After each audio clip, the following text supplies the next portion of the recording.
Bom dia, gente.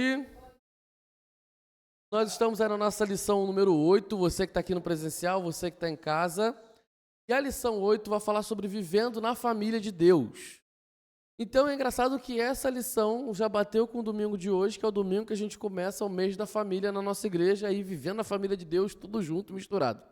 Deus não faz nada à toa. Mas antes da gente começar a nossa aula, vamos orar, falar com Deus.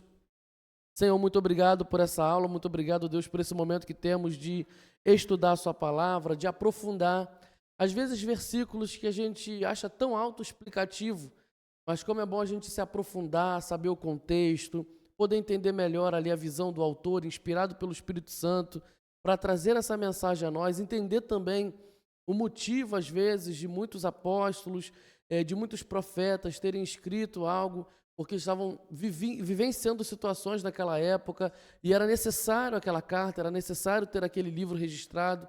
Então, muito obrigado, Senhor, por essa oportunidade que temos aqui na Escola Bíblica, da gente se aprofundar e também melhorar o nosso relacionamento com o Senhor.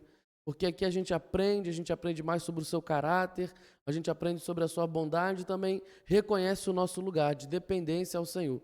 Usa a minha vida como professor, abençoa a vida de cada aluno, prepara o nosso coração para receber da Tua palavra, dessa semente, em nome de Jesus, amém. Querendo introduzir aí esse assunto, então, de viver a família de Deus, o que eu acho engraçado é que assim, a gente não vive um país que tem rei, rainha. Na Europa a gente tem mais essa questão de alguns países que têm a monarquia. O Brasil já passou por isso, hoje não mais. Então, quando você nasce numa família real, então você tem protocolos para seguir. Então, você sabe que você não pode frequentar qualquer lugar, você tem que ter um tipo de comportamento, etc. Aqui na nossa realidade brasileira, a gente também não vive por questão de castas. Lá na Índia, dependendo da família que você nasce, você também tem um protocolo a seguir, um jeito de viver por causa do seu sobrenome, por causa da sua casta, que é uma diferença social que ele faz lá, que esse país faz. Nós temos aqui no Brasil a questão do sobrenome, às vezes, e as pessoas orgulhosas, né, cheias de si, achando que são melhores do que os outros. Então, dependendo da família que você nasceu, você aprende a cuidar dos negócios do pai, dos negócios do avô, ou da avó, ou da tia. Então, você seguir em frente ali e prevalecer no negócio da família, no empreendimento. Então, cada família vai ter o seu protocolo. A minha família não tem protocolo nenhum. Normalmente a sua não tem. Só que quando a gente vai para a família de Deus, aí a gente tem um protocolo. O nosso Deus, ele é o rei, ele é o todo soberano, todo poderoso. E ele nos convida a estar nessa família. E há protocolos para viver nessa família. Então nós fomos adotados pelo Senhor para vivenciar esse plano familiar. Como que a gente vivencia isso? Como que eu posso me adequar ao protocolo da família de Deus? Porque a gente às vezes quer que Deus se adeque à nossa realidade. Então a gente usa Deus como meio de escada, como meio de conseguir alguma coisa, como meio de alavancar os nossos projetos pessoais, mas o evangelho a gente aprende diferente.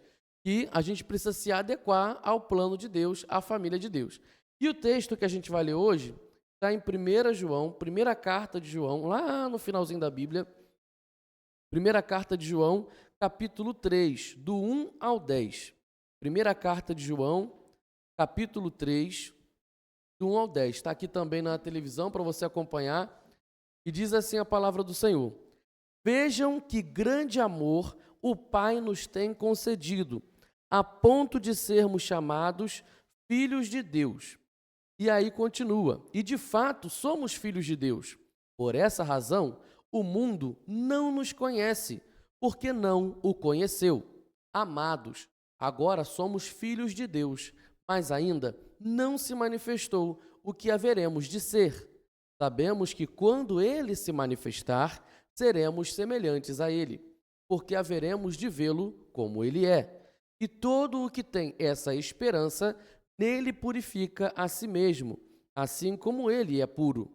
Todo aquele que pratica o pecado também transgride a lei, porque o pecado é a transgressão da lei. E vocês sabem que ele se manifestou para tirar os pecados, e nele não existe pecado. Todo aquele que permanece nele não vive pecando. Todo aquele que vive pecando não o viu nem o conheceu. Filhinhos, não se deixe enganar por ninguém. Aquele que pratica a justiça é justo, assim como ele é justo. Aquele que pratica o pecado procede do diabo, porque o diabo vive pecando desde o princípio. Para isto se manifestou o Filho de Deus, para destruir as obras do diabo.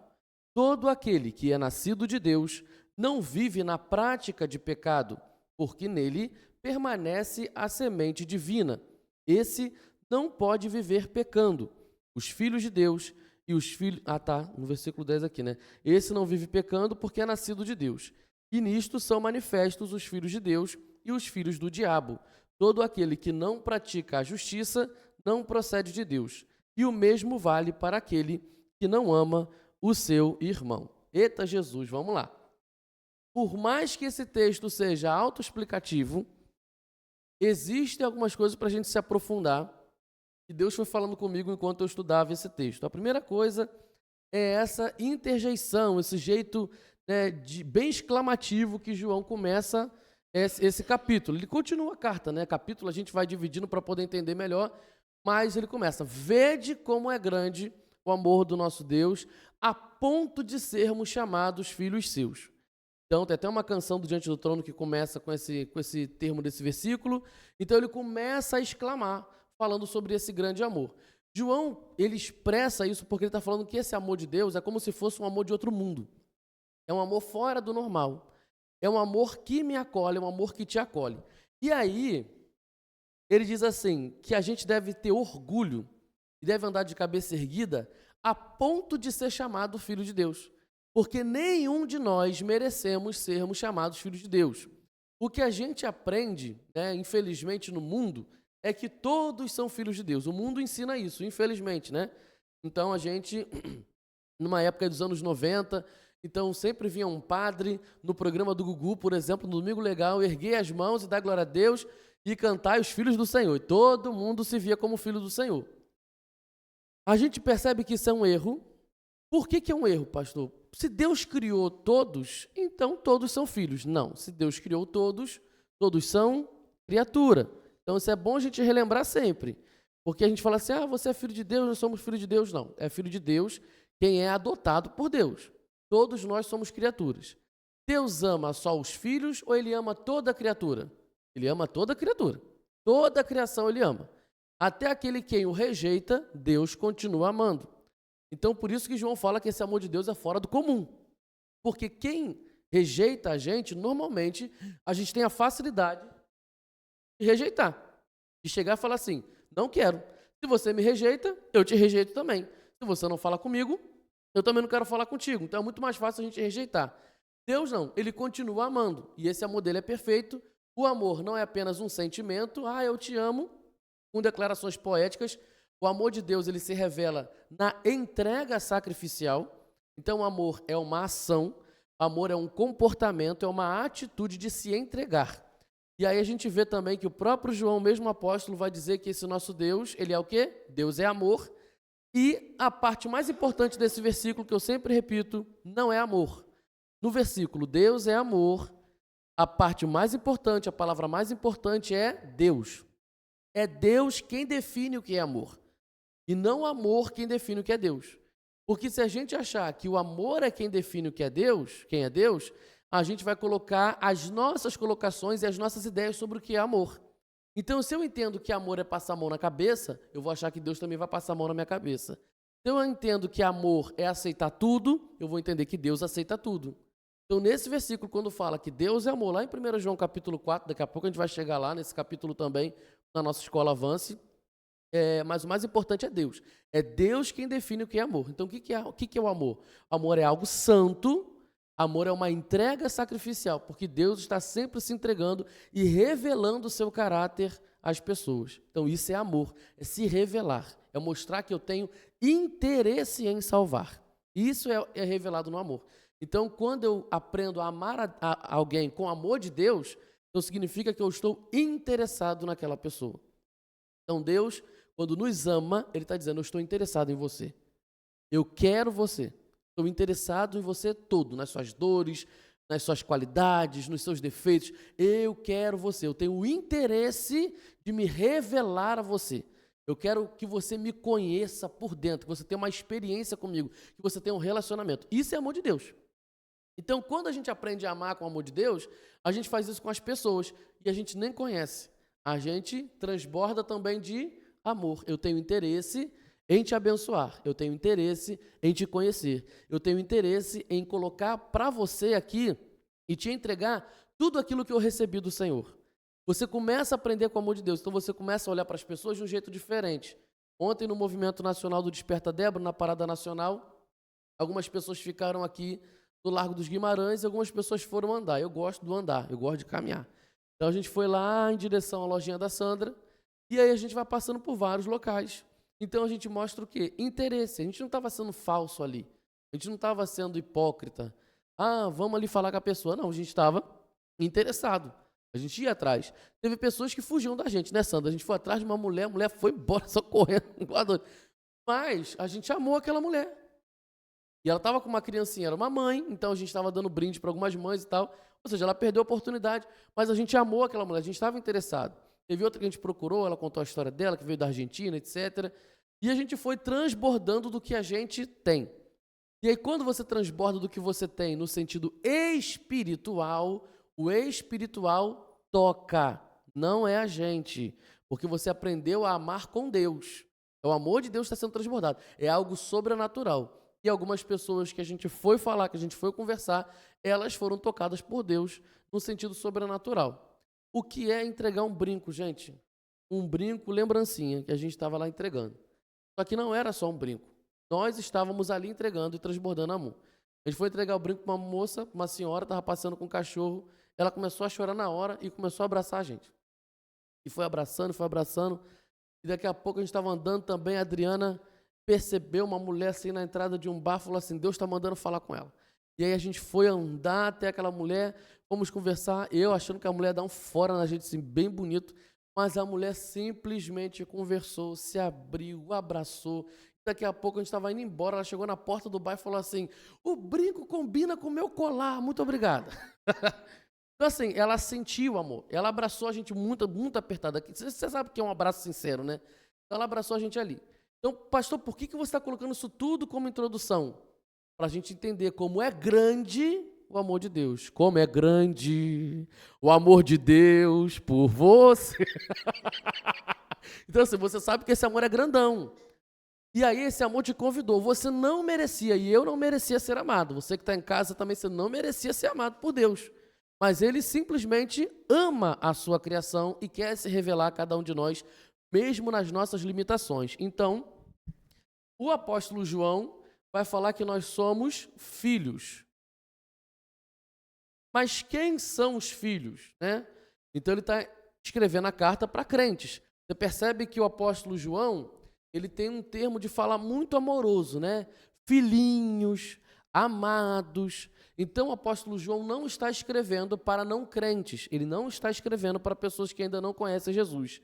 A carta de João, por mais que existem vários textos que a gente pode usar para evangelizar, ele não está escrevendo para pessoas que não têm relacionamento com Deus. Ele está falando com crente. O apóstolo João está escrevendo para aquelas pessoas que já se converteram e já têm um relacionamento com Deus. Então ele vai falar assim, ó, que nós somos filhos e esses filhos, eles são adotados. Nós somos adotados. Nós fomos chamados para sermos filhos. Não foi a gente que se ofereceu. Não foi a gente que chegou lá, quero ser filho. Ah, está tendo inscrição aqui para ser filho de Deus. Não, foi Ele que nos chamou. E aí, como a gente já falou aqui na escola Eleve, no módulo 1, Deus tem o seu jeitinho de chamar cada um aqui. Porque isso aí é nível particular. Cada um teve a sua experiência. Teve gente que Deus chamou desde a infância, mas a pessoa só decidiu aceitar o convite na fase adulta. Teve gente que o Senhor chamou e ela já respondeu. Teve gente que Deus chamou, ela respondeu, quis ir embora e voltou. Porque quem é filho sempre tem casa para voltar. Lembra da parábola do filho pródigo? Então, muitos foram chamados, aceitaram, caminharam com o pai, foram embora. mas o pai está sempre o quê? De braços abertos para receber esse filho de volta. Então tem gente que está sendo convidada ainda, mas ainda não aceitou o convite. Está se demorando. Então é nível particular. Então nós fomos adotados, de acordo lá com o Evangelho de João, que a gente aprende isso, nós fomos chamados para sermos filhos de Deus. E aqui, quando a gente é chamado, aí a gente entra para uma família. E essa é a família de Deus. Quem manda nessa casa? Deus. E aí eu preciso me comportar nessa casa. Eu aprendo a vivenciar nessa casa. Eu tenho certeza que na casa de alguns de vocês aqui existem algumas regrinhas. Por exemplo, quando eu vou para a casa da Celi, eu sei que eu tenho que tirar o tênis. Por que eu tenho que tirar o tênis na casa da Celi? Porque o Benjamin engatinha. Aí fica andando, vai engateando, fica no chão, etc. Então a gente chega com o tênis da rua, com o chinelo da rua, não é bom. Então a gente vai lá e tira o tênis. Então eu sempre chego na casa da Celi torcendo para não estar com chulé. Para não dar problema. Então assim, tem regrinhas. Cada um tem a sua regrinha na sua casa. Tem o seu jeitinho de fazer as coisas. Então quando a gente entra na família de Deus, eu também tenho essa regra aqui. E essa regra vem do Senhor. Mas como que eu vou saber o meu comportamento? Como que eu sei como se vive? Aí aqui, já que nós somos filhos adotados e chamados, a gente começa a ter uma experiência com esse pai. Experiência, a gente começa a ter um relacionamento. Não é um relacionamento seco, é um relacionamento íntimo e pessoal. Então está aqui para a gente guardar. Tenho uma experiência com Deus e eu me relaciono com Ele. Se você for perceber, o verbo conhecer nesses trechos, não estou falando de 1 João toda, só desse trechinho que a gente leu, do 1 ao 10, o verbo conhecer significa relacionamento, significa experiência pessoal. Não adianta eu chegar para uma pessoa que viajou para tal lugar e ela me falar da experiência dela ter tido, e vai ter pessoas que foram para o mesmo lugar e vai falar que teve uma experiência totalmente diferente. Você precisa ter essa experiência. Por isso que não adianta a gente viver um relacionamento com Deus baseado no relacionamento dos outros. Eu preciso provar por mim mesmo que Deus é bom. Eu preciso andar com esse Deus diariamente. E aí, quando eu tenho um relacionamento com esse Pai, aí sim eu vou viver em obediência. Muita gente já quer viver a obediência antes de ter o relacionamento. Porque a obediência, ela virou uma regra na cabeça de muito ser humano. Uma regra, uma lei, né? E aí muita gente quer cumprir a regra para poder ganhar alguma vantagem, mas não quer viver o relacionamento.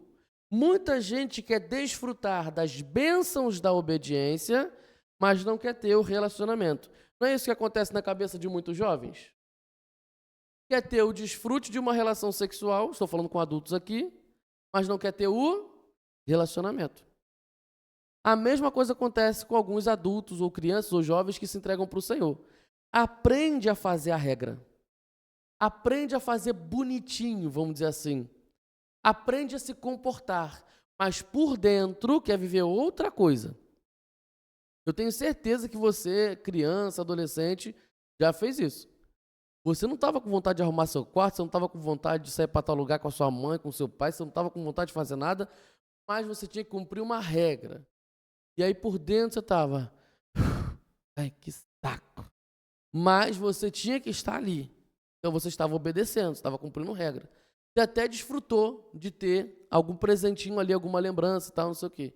Meus pais sempre faziam isso, a gente nunca queria estar no lugar onde eles estavam. Ah, coisa chata, coisa de adulto. Mãe, eu quero ver cinema em casa, quero ver sessão da tarde. A minha mãe, não, vou levar vocês para o culto na casa da irmã fulana, 3 horas da tarde. Falei, mãe, não quero para o culto da irmã fulana, não. Não, vai ficar cantando. Porque a minha mãe, ela não deixava a gente ficar correndo e brincando com as outras crianças na hora do culto. A hora do culto é culto.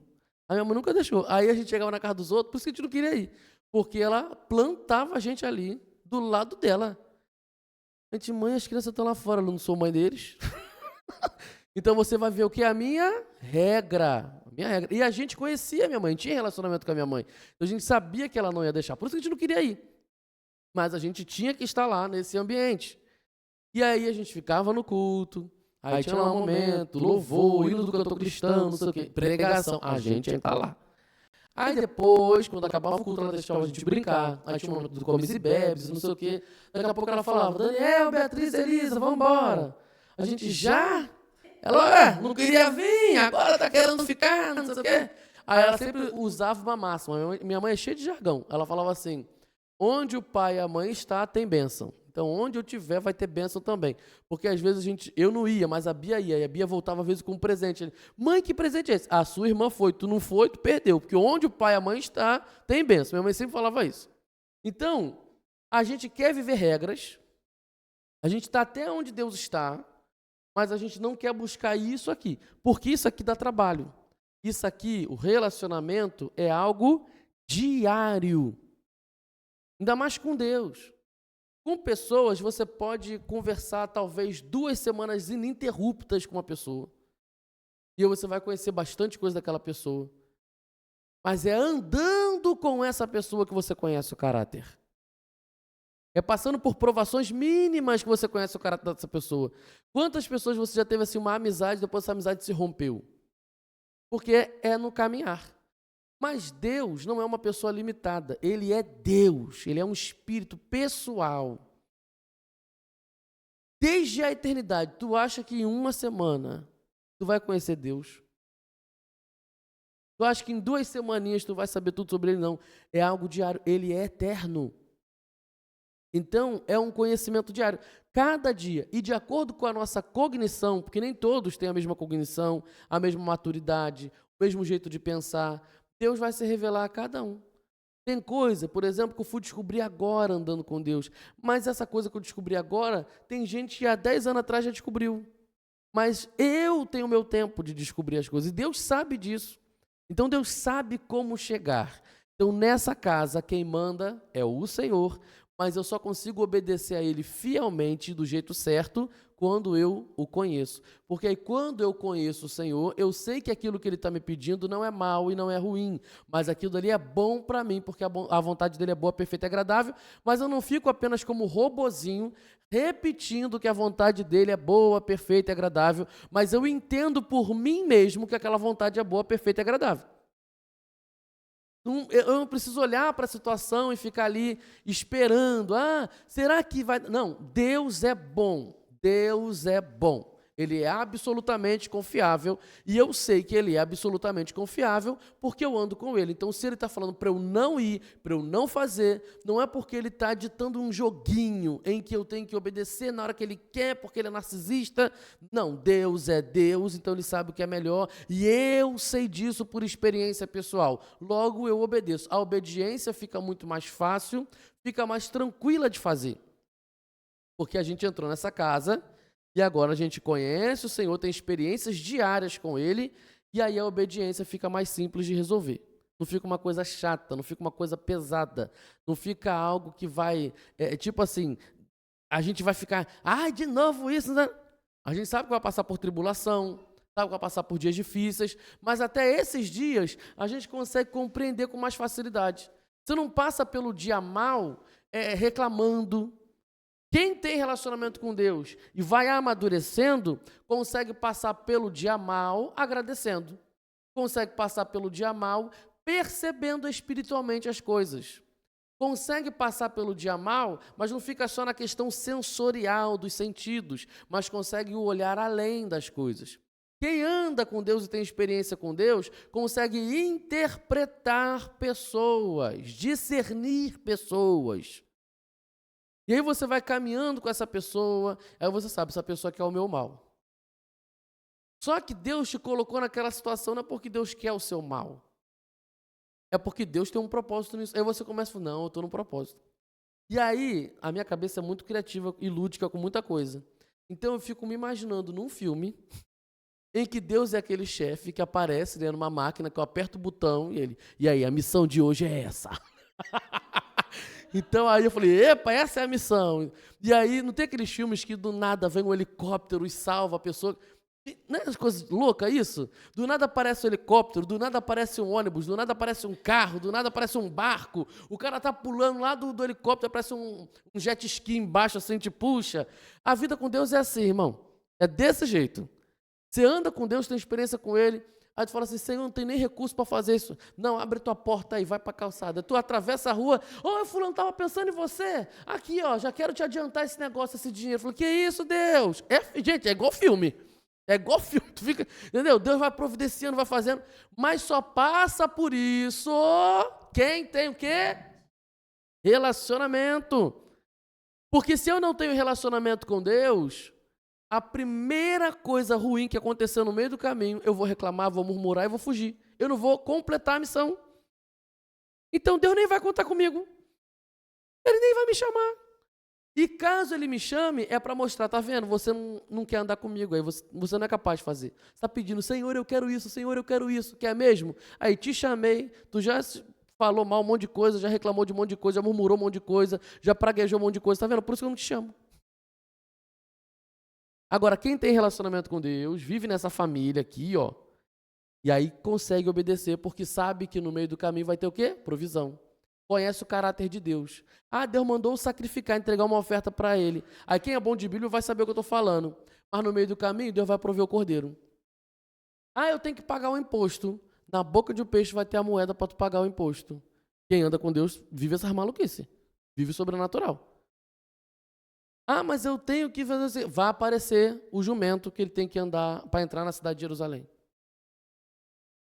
Então você vai conhecendo o caráter de Deus, você sabe que ele não te abandona. Deus é melhor que Rexona.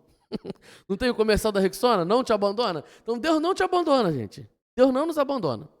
Então, como é bom fazer parte dessa família. João está dizendo, fiquem contentes, cabeça erguida. Deus chamou vocês para serem filhos. Vejam como é grande o amor desse nosso Pai, a ponto de sermos chamados filhos de Deus. Isso é maravilhoso demais. Tá dando para entender até aqui? Alguma pergunta, alguma dúvida? Algum questionamento? Pode falar, Antônia. Boa.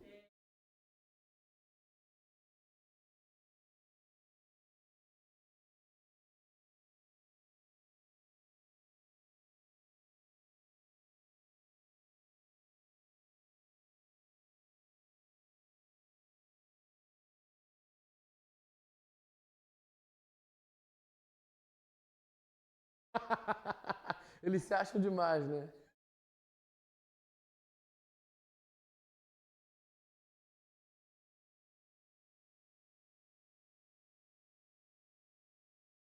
Isso aí, o pessoal do mundo não entende. A gente, já é o segundo versículo, né? As pessoas não nos conhecem. Vou entender por que o João fala isso. Isso vai responder a Antônia. Mas antes, quem está fora, quem ainda não se converteu, porque a conversão ela não é algo mecânico e nem algo da nossa própria intelectualidade, não é da sabedoria humana. É algo sobrenatural que acontece dentro de nós. Quem, em sã consciência, vai crer num Deus que é invisível, entendeu? Fala assim com a gente vive num nível de fé.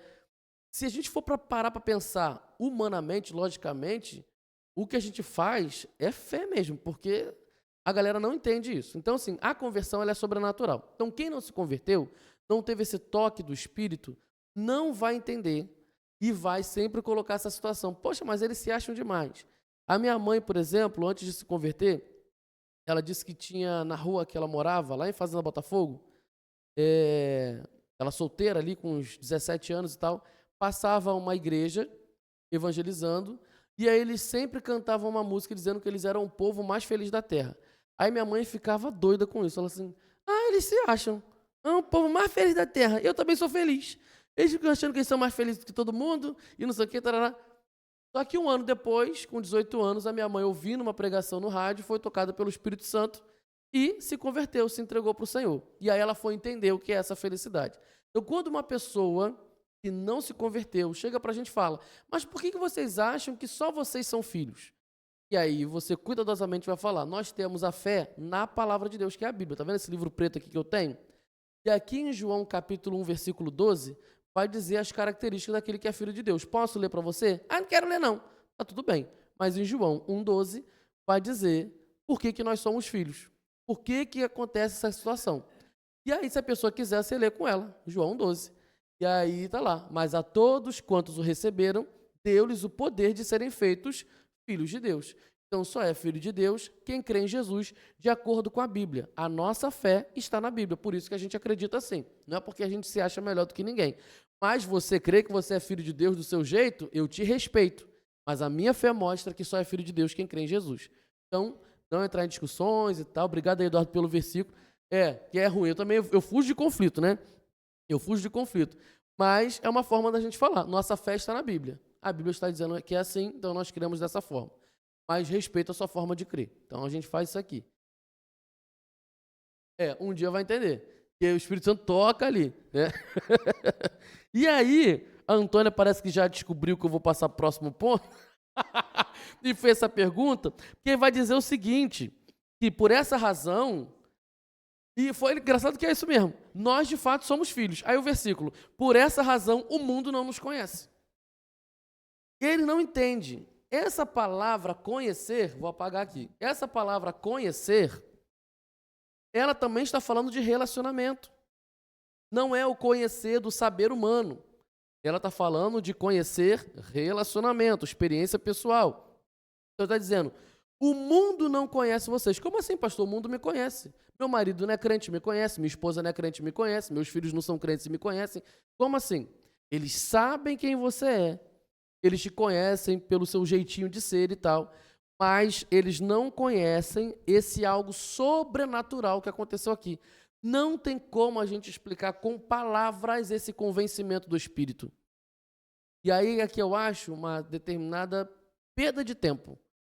A gente tentar explicar como é. Porque não existe um convencimento humano para isso. É algo espiritual. Então, muita gente, alguns ateus até fazem isso. Me convença que Deus existe. Me convença que não sei o quê. Irmãos, eu não vou.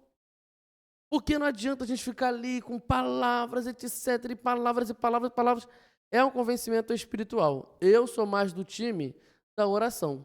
É óbvio que Deus usa pessoas capacitadas para isso, que vão ter know-how. O que é know-how? Conhecimento, jeito de falar, que intelectualmente pode até impressionar aquela pessoa e Deus pode usar aquela situação para tocar o coração daquele outro. Mas existem outras pessoas como eu, falei assim, eu não prefiro discutir com ninguém. O que eu vou fazer? Eu sou do time da oração. Eu fico ali, na intercessão para Deus tocar no coração daquela pessoa. A intercessão é como se fosse o fogo do seu fogão lá, na boca do fogão, esquentando a água para você cozinhar a batata. A pessoa pode falar assim, eu não quero a sua oração não, você não precisa orar na frente dela. Ela é a água, ela está ali. Agora, quem vai acender o fogo é tu e eu na oração. Ela não vai reclamar de nada. Ela está lá, ela não sabe que eu estou orando de casa, mas coisa acontece na oração. Então, para a gente evitar os conflitos intelectuais, a não ser que Deus queira que você esteja naquele ambiente, aí você vai saber. Aí Deus vai falar, eu quero que você converse com fulano. Eu quero que você ligue para Beltrano. Eu quero que você mande mensagem para não sei quem. Deus tem isso. Mas aqui está dizendo que o mundo, ele não passou pela experiência da conversão. Então, eles não têm o conhecimento do que a gente viveu. E por que que eles não nos conhecem? O que que o mundo não nos conhece, quer dizer? Porque eles também não conhecem o Senhor. Então, eu só vou entender pela fé o que você viveu com Deus quando eu passo por isso também. E isso faz a igreja ser legal. Porque assim, eu estou com várias pessoas aqui que Deus tocou no seu coração de um jeito e tocou no meu coração de outro jeito. Mas o foco é o mesmo, a nossa salvação. Cada um teve a sua experiência pessoal e a gente está aqui hoje. E eu creio que você está no seu caminhar com Deus, no seu processo com Deus, e eu também creio, e a gente vai se juntando, vai se unindo com esse objetivo de servir ao Senhor e de ser parecido com Ele. E um vai ajudando o outro, um vai encorajando o outro, porque a gente vive nessa fé. E não é louco isso, gente? Um Deus invisível. Gente, às vezes eu fico pensando lá em casa, falei, que loucura. Um monte de gente crê em Deus. E aí você conversa com as pessoas e fala assim, cara, Deus falou isso comigo essa semana. Eu fico assim, gente, a gente é um bando de louco, né? Não é um Deus que a gente não vê fisicamente, mas Ele fala lá, fala aqui. E aí a gente tem uma unidade de fé, que é a palavra de Deus, que nos une, e a gente vai aprendendo, meu Deus, Deus falou comigo nessa palavra. E aí tem gente que crê no Senhor em vários locais do mundo. Então, porque fica mais fácil. O mundo não conhece, o mundo não sabe. Então o mundo vai ter interpretações do que a gente vive.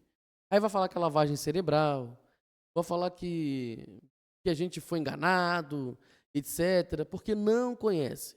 E é normal, quando você não conhece uma outra pessoa, quando você não conhece um determinado grupo, você fica desconfiado. Todo mundo aqui, na maioria das vezes, eu acredito que teve a experiência de ir para uma escola, seja na fase de criança, seja na fase adulta. A gente não conhece ainda aquele ambiente no primeiro dia de aula, né? Chega numa escola nova, por exemplo. A gente não confia naquelas pessoas. Então, assim, é difícil você confiar. Você não sabe se aquela pessoa está falando a verdade, você não sabe o caráter dela. Mas conforme você vai caminhando, você vai descobrindo. Então, essas pessoas, elas não sabem o que a gente viveu.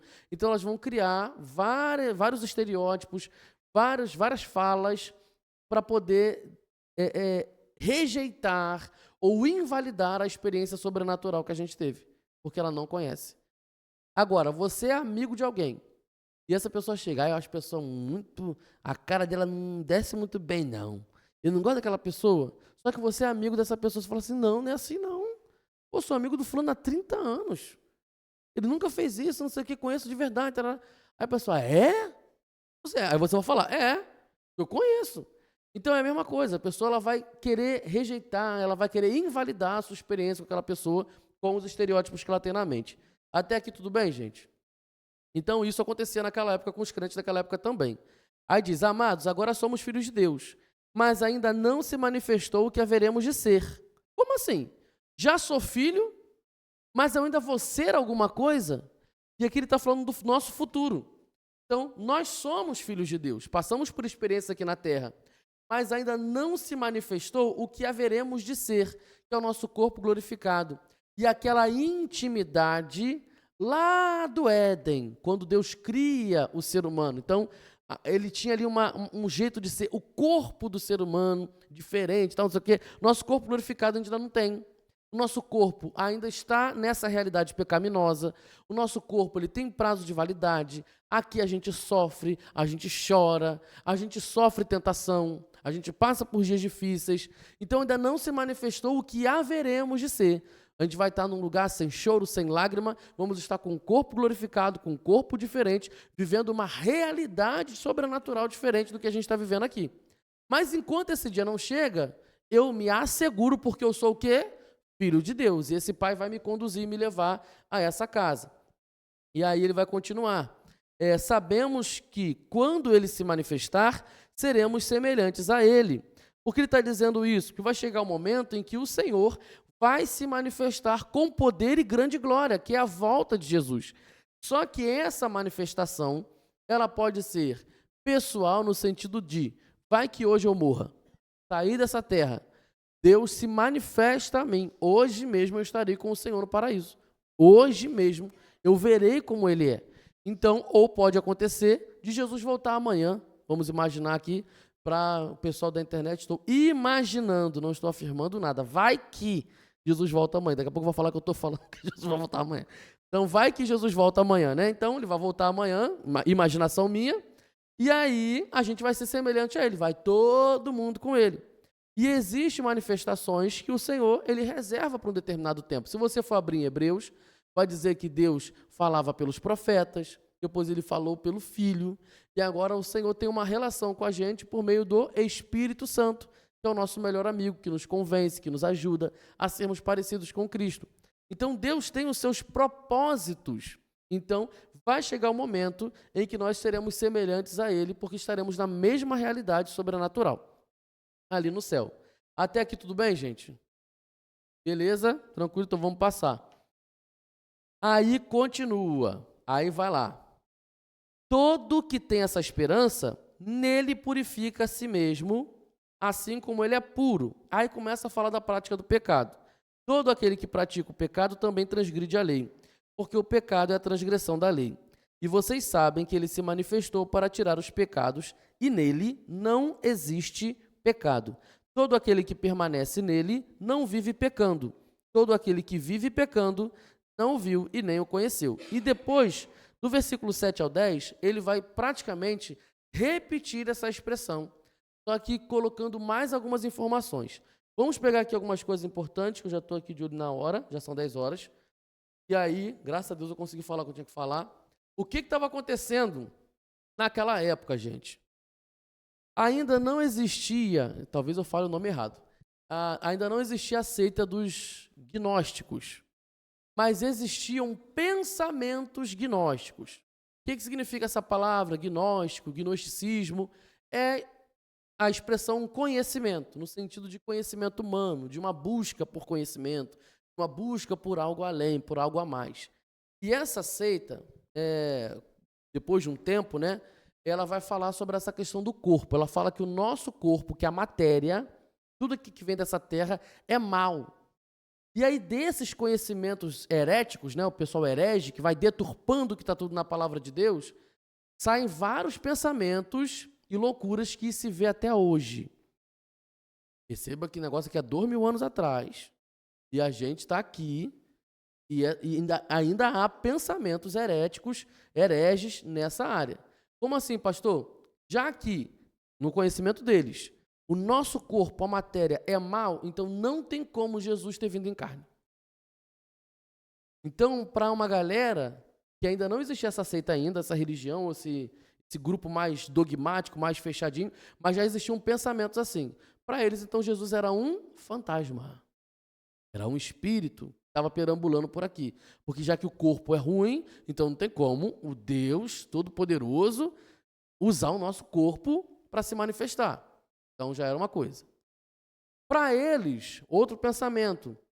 A salvação, ela não era um chamado de Deus a todos, mas sim algo secreto, algo que acontecia aqui, secretamente, e eram para algumas pessoas iluminadas, não são para todas as pessoas. Outro pensamento dessa galera, que como você é uma pessoa iluminada, você é uma pessoa que foi salva, então tudo que você faz com o seu corpo não te atinge, porque você é iluminado.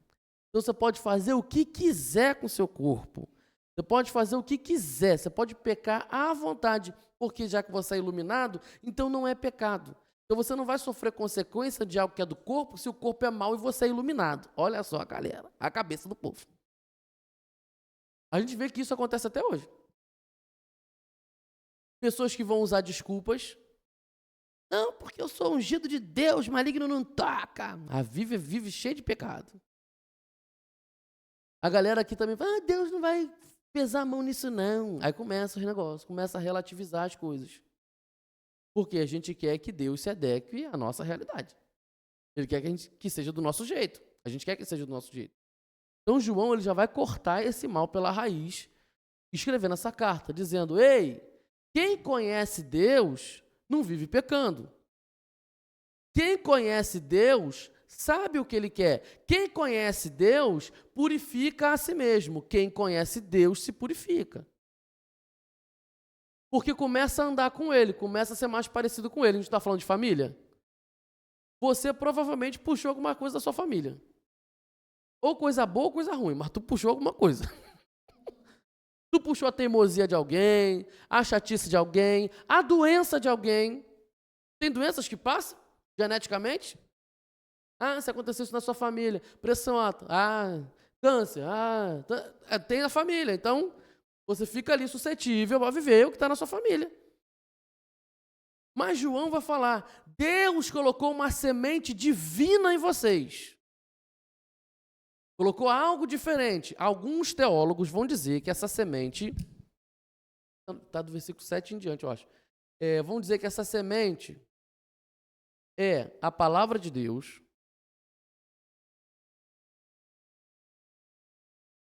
Uns vão dizer que é o Espírito Santo.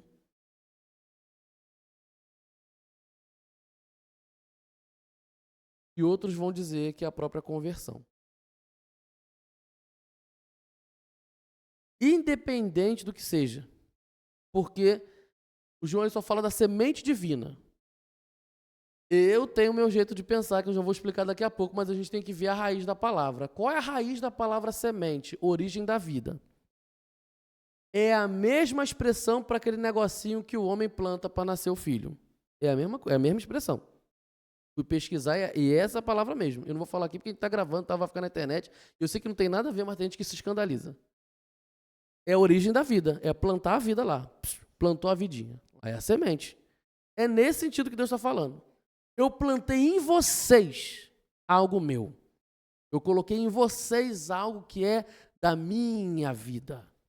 Então eu, Daniel, acredito que essa semente é o Espírito Santo. Porque é o Espírito Santo que nos faz compreender a palavra de Deus. É o Espírito Santo que nos convence, por isso a gente se converte. Então essa semente divina, aquilo que vem de Deus, para nós, semente, doação de vida, origem de vida, Espírito Santo. Até porque lá em Gênesis, a gente aprende que o Espírito é que dava ânimo, movimento para aquilo que Deus criava. E quando o Senhor fez o ser humano, o Espírito Santo é que soprou o quê? Vida. Então, na conversão, pastor, mas se Deus soprou vida lá em Gênesis, então todo ser humano tem vida? Vida de alma vivente, você consegue respirar, caminhar. Isso é vida, no sentido de andar aqui na terra. Mas quando a gente está falando da realidade de ser filho de Deus, não basta você respirar e andar na realidade da terra, você tem que ter algo espiritual. Então, eu sempre passo isso aqui para não dar confusão. Pastor, mas se eu já estou vivo, por que eu preciso de Jesus? Porque Deus é a vida, não sei o que, eu estou vivo, não estou morto. Então vamos pensar assim, eu sempre falo isso. Nosso corpo, antes da conversão, estava vivo, vivo, vivo.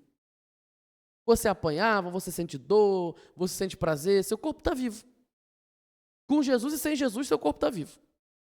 Sua alma estava viva. Você memorizava a tabuada, isso é alma. A alma memoriza coisas. A alma guarda experiências boas ou ruins. A alma é que guarda os pensamentos. A alma faz você estudar. A alma faz você sentir coisa. Então, a sua alma, com Jesus ou sem Jesus, ela estava viva. Agora, o espírito é diferente. A Bíblia vai dizer, lá em Efésios, que o nosso espírito ele foi vivificado quando a gente se converteu. Ou seja, sem Jesus, o meu espírito é morto.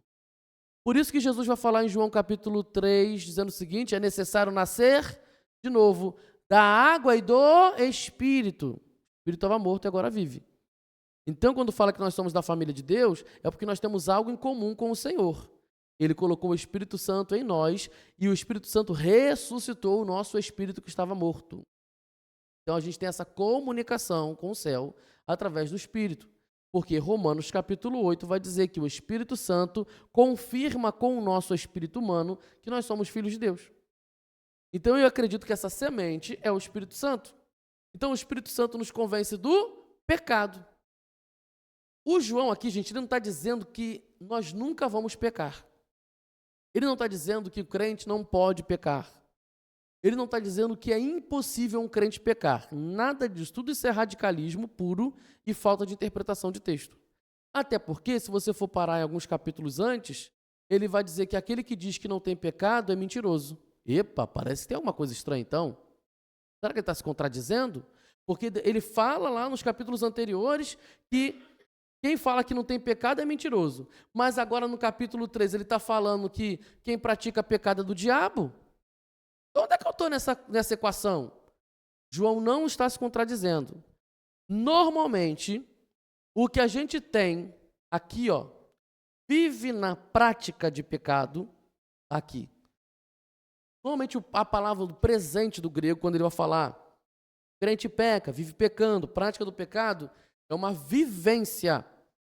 Normalmente, alguns verbos do grego, quando fala no verbo presente, faz, vive, fez, não sei o quê, está falando de algo que está acontecendo, no gerúndio, está fluindo, está acontecendo, ele está fazendo ainda. Então, viver na prática do pecado. Quem vive na prática do pecado, então, não conhece Deus.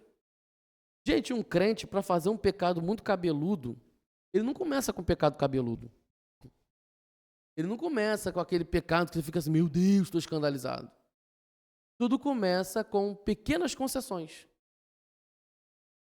Pastor, mas se eu conheço Deus, se eu ando com Deus, se eu caminho com Deus, será que nesse caminhar eu posso deixar de vivenciar experiências com o Senhor, de deixar de ter relacionamento com Ele? Pode acontecer. E aí você vai dando pequenas concessões, pequenas concessões, pequenas concessões, pequenas concessões. O que vai acontecer? você vai deixando de ter experiências com o Senhor. Você vai deixando de ter relacionamento com Ele. Você vive na casa da família de Deus, mas você não procura o seu pai. Aí você não conversa com o seu pai. Você vai se distanciando do conhecimento sobrenatural de Deus. Aí o que vai acontecer com você? Você vai deslizar na prática do pecado. Uma pessoa que vive na prática de um pecado é porque ela não está tendo relacionamento de verdade com Deus. Isso é uma explicação bíblica, não é minha. Então, se uma pessoa constantemente ela é afundada naquele pecado o tempo todo, então isso é um diagnóstico de que o relacionamento com Deus está falido, está falho. O devocional dela não funciona. O relacionamento com Deus está muito ruim, está quase quebrando, porque ela fica na prática do pecado. É isso que João está dizendo. Logo, se eu não tenho tempo para conhecer a Deus, e se minha vida o tempo todo é prática do pecado, é transgressão da lei, então eu sou o quê? Filho do diabo. Porque quando eu conheço Deus, não está falando de inteligência, está falando de relacionamento. Eu vou ficando em comum com Deus, eu vou ficando mais parecido com Ele. Você começa a repetir coisas que Ele faz. O espírito dele está em mim, a semente dele está em mim. Então você começa a ficar muito parecido com Ele. Deus é pecador? Não. Então você fica parecido com Deus. Você fica o quê? Mais puro, mais santo. Só que isso é do dia para a noite? Da noite para o dia? Não, é um caminhar. Porque tem muita coisa que a gente assim, eu já estou bem com isso. Aí o Espírito Santo, meu gatinho, minha gatinha, amanhã tem mais. Aí amanhã você descobre outra coisa, meu Deus, eu faço isso errado. Aí você vai lá e aí tem outro processo para consertar aquele negócio, mas é caminhando com Deus que você se conserta. Aí vai ter um outro momento lá que você vai estar ali, aí já venceu aquilo. Aí o Espírito Santo, não descansa não, não baixa a tua guarda não, porque você agora tem problema com relacionamento. Meu Deus, eu não sabia que eu tinha problema de relacionamento com as pessoas. Aí Deus vai lá e te mexe de novo. E é um caminhar, de purificação em purificação. Essa é a vida do crente que conhece a Deus. E aquele que não está nem aí para ter um relacionamento com Deus, vai acabar vivendo a prática do pecado. Aí vai ficando mais parecido com quem? Com o diabo, que pratica o pecado desde o princípio. Esse princípio, que está escrito aí no versículo, João ele também não coloca o princípio da onde? Então, normalmente se entende teologicamente, estudando, que é desde que o diabo caiu, desde que o diabo decidiu fazer a sua rebelião contra Deus. Então, esse é o princípio. O diabo pratica o pecado desde o princípio, desde o momento em que ele quis se rebelar. Então, entende-se, teologicamente, na maioria dos estudiosos, que é esse princípio que João está falando, desse início aí. E aí a gente vai ficar parecido com quem? Com quem a gente vai dando mais ibope, com quem a gente caminha mais. Então, quem caminha com Deus vai ficando mais puro, quem caminha com o diabo vai transgredindo lei. Mas quem caminha com Deus, lá no finalzinho do versículo 10, vai saber amar pessoas. E eu quero terminar a aula aqui. Porque aí chega um momento que a gente fala assim, estou vivendo purificação. Cuidado para você não viver isso de forma isolada. Não tem como ver em santidade de forma isolada. A nossa santidade, ela é revelada, testada, provada na relação com as pessoas. Então tá aqui, ó. Nisto são manifestos os filhos de Deus e os filhos do diabo. Todo aquele que não pratica a justiça. O que significa justiça? Comportamento aprovado, obediência. Jesus é a nossa justiça, ele é o comportamento aprovado diante do Pai. Então, tá aqui, todo aquele que não pratica a justiça não procede de Deus. E o mesmo vale para aquele que não ama o seu irmão. Então, o crente que não gosta de gente é um crente que vive na prática de pecado. Porque se ele vivesse na justiça de Deus, andando com Deus, ele vai saber amar gente, ele vai gostar de gente. Ele não vai ter nojinho de gente. E aí é que se revela se você é santo ou não. Porque tem algumas pessoas da internet que eu vejo, YouTube, eu estou há 30 anos sem beijar na boca. Estou há 30 anos sem fazer isso ou aquilo outro. Aí, ó, a rota, a santidade, né? Eu não tenho mais pecado. Já ouviu disso de um pastor. Estou falando sério. Mentiroso. Mentiroso. Já ouvi isso de um pastor. Eu não caio nesses negócios. Irmãos, aquele que acha que está de pé, cuidado para não cair. Então, assim, a sua santidade não é aprovada no seu comportamento. Óbvio que o seu comportamento revela a sua santidade, manifesta, mas a prova com Deus não é externa, não. Deus não fica impressionado com isso, não. A sua prova com Deus é no trato com as pessoas. E aí é que a gente vai ver se a pessoa é santa ou não. Amém? Alguma pergunta? Dúvida? Questionamento? Pastor, acredito errado, acredito diferente, quer dizer. Nada? Então, beleza. Deus abençoe você, Deus abençoe você aqui. Vamos orar. Pai, eu quero te agradecer por essa aula. Como é bom saber que o Senhor nos ama, que o Senhor cuida da gente, que o Senhor se revela a nós e que o Senhor nos convida para a sua família. Que a gente possa manter esse nosso relacionamento firme contigo, Senhor. Que a gente viva firme com o Senhor. Abençoa a vida de cada um aqui. Em nome de Jesus. Amém. Gente, eu só preciso